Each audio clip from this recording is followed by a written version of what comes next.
받으소서 하고 그에게 강권함에 받으니라. 아멘. 할렐루야. 오늘 하루도 하나님을 찬양하는 하루가 됩시다. 그런 믿음과 소망 가운데 사시는 여러분 되시기를 주님의 이름으로 축복합니다. 어린아이들을 보면 가끔 그런 모습을 봅니다. 애들 모습 중에 겁먹을 때가 있고 두려울 때, 속상할 때가 있습니다.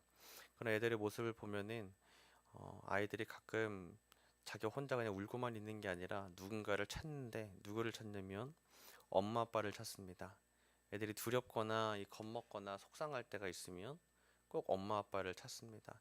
근데 애들이 그걸 어떻게 하는지, 엄마 아빠가 있는 쪽을 고개로 돌려서 이렇게 찾는다는 거죠. 그렇게 울면서 막 정신없는 중에도 내 부모님을 찾는 모습이 이 애들한테 있습니다. 예를 들어 뭐 길을 잃었다거나 아니면은 어디 부딪혀서 다쳤을 때 엄마 아빠를 찾습니다. 그러니까 애들도 아마 아는 것 같습니다. 내 엄마 아빠가 나를 지켜준다라는 거를 알고 있다는 거죠. 그래서 엄마 아빠한테 가서 쪼로로 이렇게 안기는 모습이 애들한테는 있습니다. 뭐 우리 어른들도 사실 뭐 그렇긴 하죠. 근데 이제 아이들처럼 가서 안긴다라는 느낌보다는 이제 부모님을 찾는 마음 정도는 있고, 이렇게 아이들처럼 이렇게 귀여운 모습은 이제 어른이 되면 조금 사라지는 것 같습니다. 자, 이런 모습은 우리에게 한 가지 뭔가를 알려주고 있습니다. 뭐냐면 어린 아이들서부터 부모님에 대한 이 신뢰를 가지고 있다는 것을 알려주고 있습니다. 그것의 의미는 부모님이 나를 지켜준다는 것에 대한 믿음과 신뢰가 이 아이서부터 있고, 또 그것이 중요하다는 것입니다. 되게 조그만 애들인데 이 조그만 애들도 알고 있습니다. 부모님이 나를 지켜준다는 생각이 이 애들한테도 있습니다.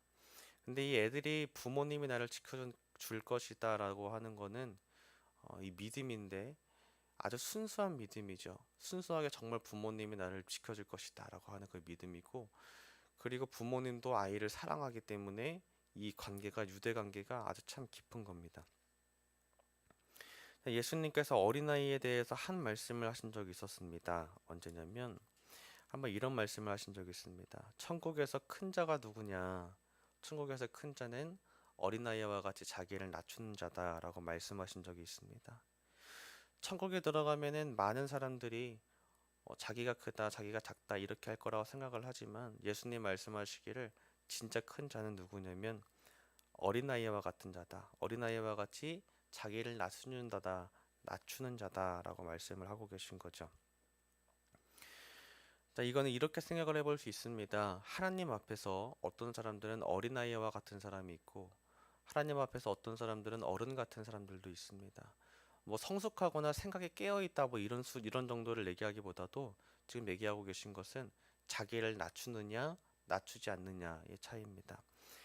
그래서 그런 부분에서 생각을 해보면 이렇게 생각해 볼 수 있습니다. 하나님 앞에서 나를 낮추지 않고 내 것을 드러내면서 나는 할 수 있습니다라고 하는 사람도 있죠. 물론 하나님 저 할 수 있습니다. 힘내겠습니다. 이런 의미도 좋지만, 그게 아니라 교만한 사람들이 있고, 또 반면에 어떤 사람들은 어린아이와 같이 정말 순수하게 하나님이 다 해결해 줄 거다, 하나님을 의지한다라고 하는 이런 순수한 믿음이 있는 어린아이와 같이 자기를 낮추는 사람들이 있다는 것입니다. 우리가 믿는 하나님은 그런 분이십니다. 우리의 주권자가 되어 주십니다. 우리의 주인이시고 우리의 권리가 되어 주십니다. 그 하나님이 우리의 부모님이시고 보호자가 되십니다.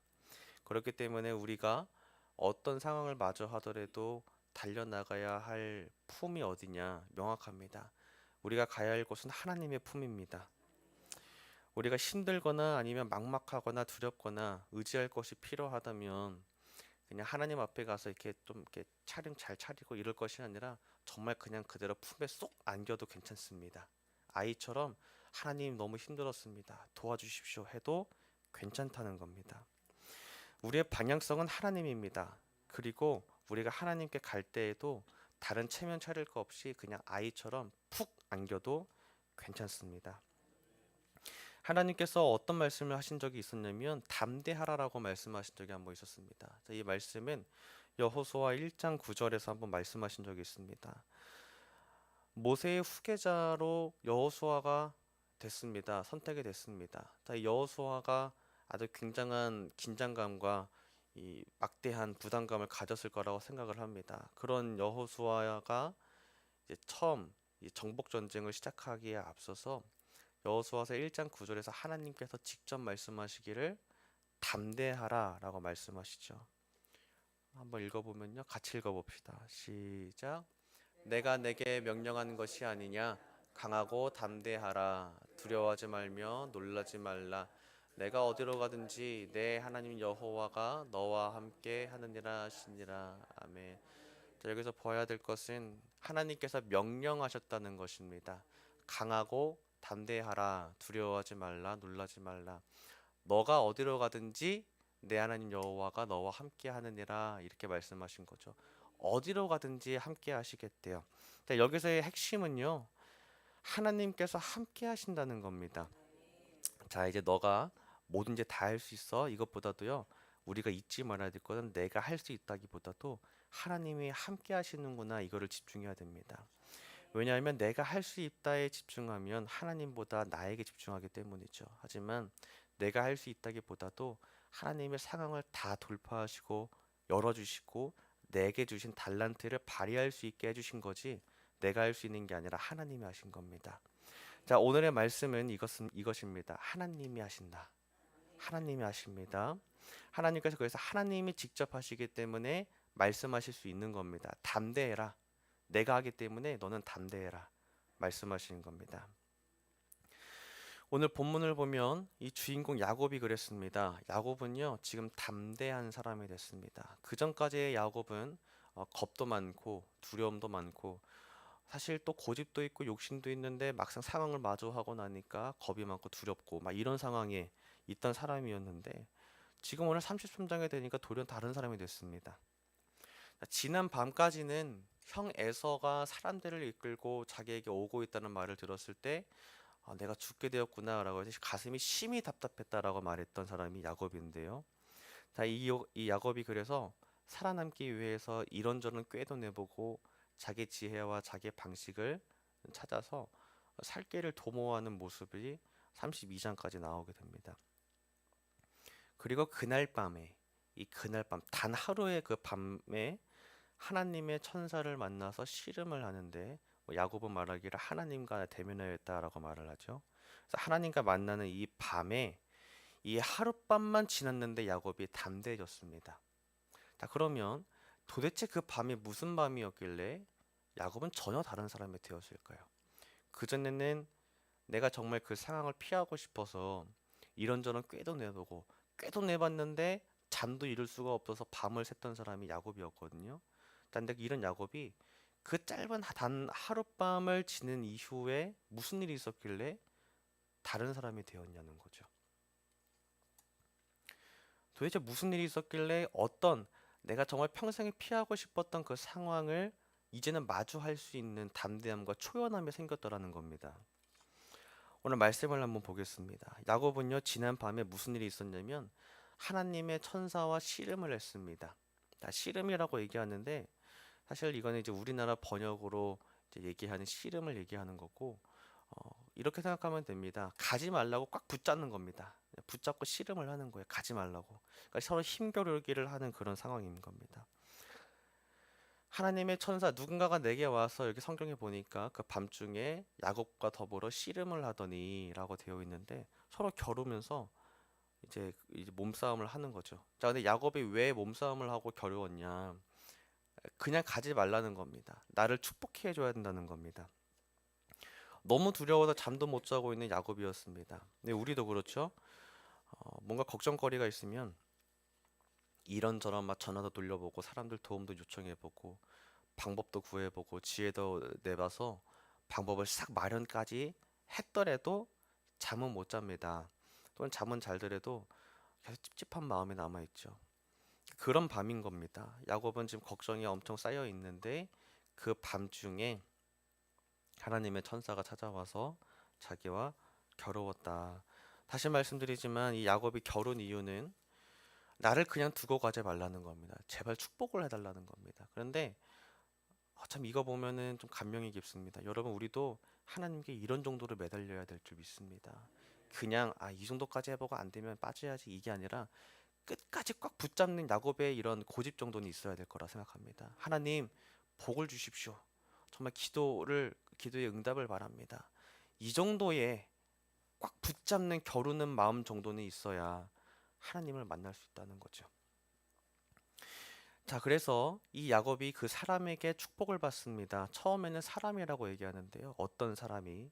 자, 이 사람이 말하기를, 자, 이제 너는 야곱이 아니다, 이스라엘이다, 라고 말씀하시면서 이제 떠납니다. 그러면서 야곱이 이렇게 고백을 합니다. 내가 하나님과 대면하여 보았지만 내 생명이 보존되었다라고 야곱이 이렇게 말을 합니다. 내가 하나님을 만났는데 내가 살아남았다는 겁니다.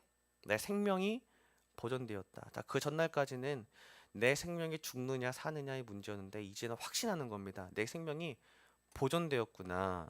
하나님을 만나서 살아남았다는 건데 여기에는 두 가지 의미가 있는 겁니다. 내가 이제 살게 됐구나라는 겁니다.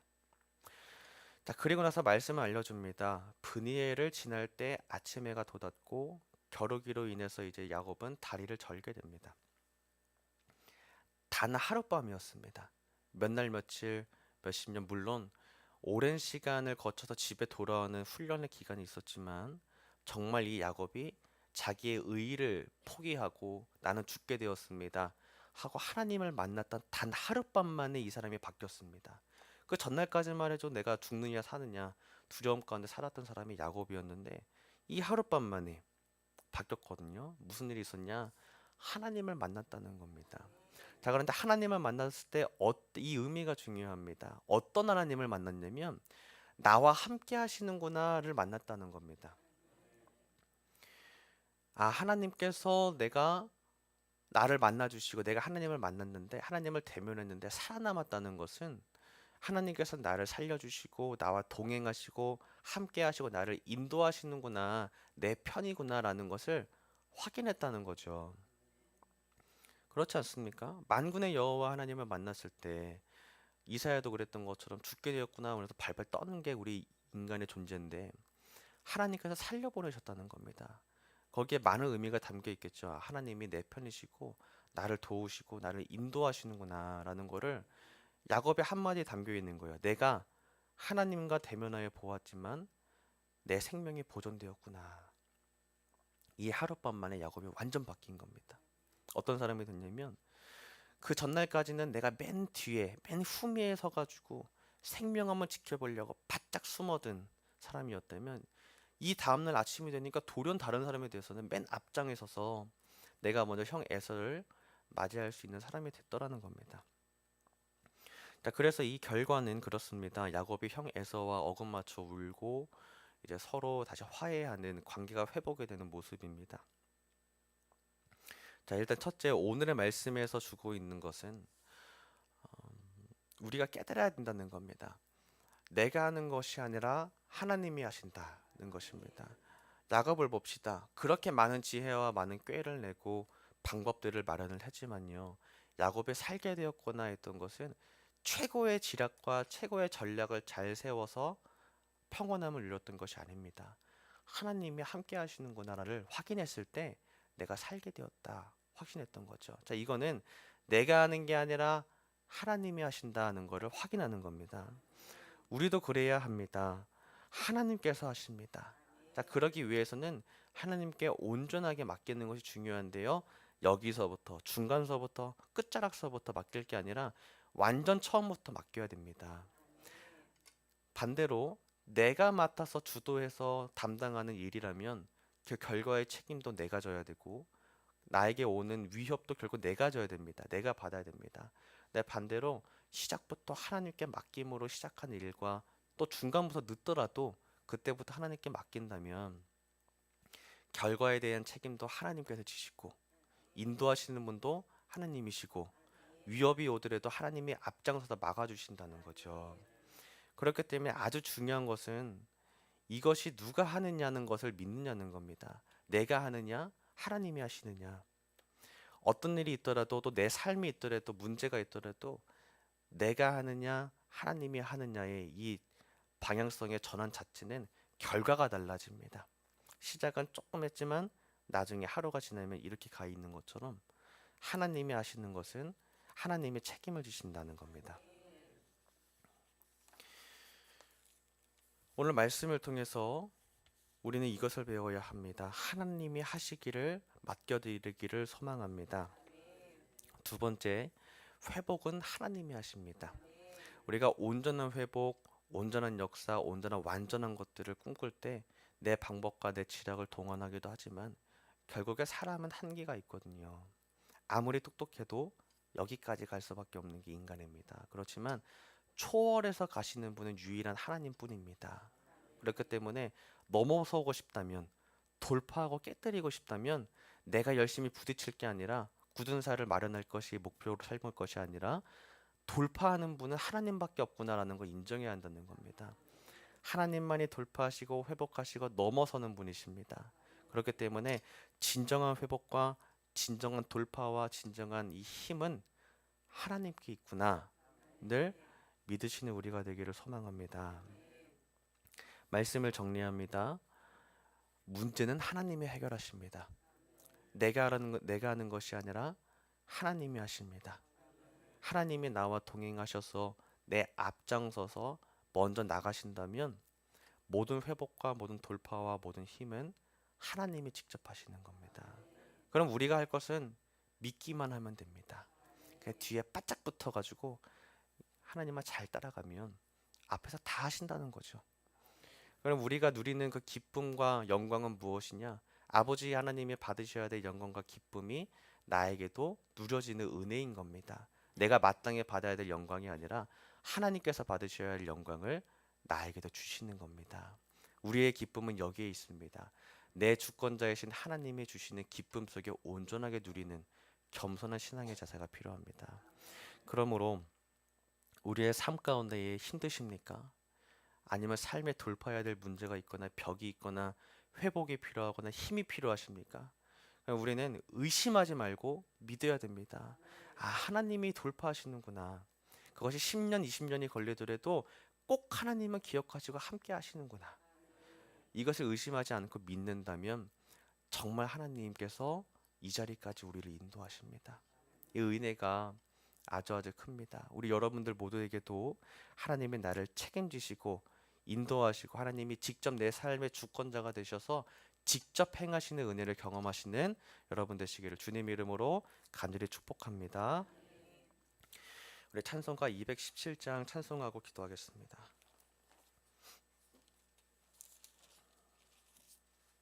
찬송가 217장 찬송하실 텐데 우리 기도하고 찬송하겠습니다.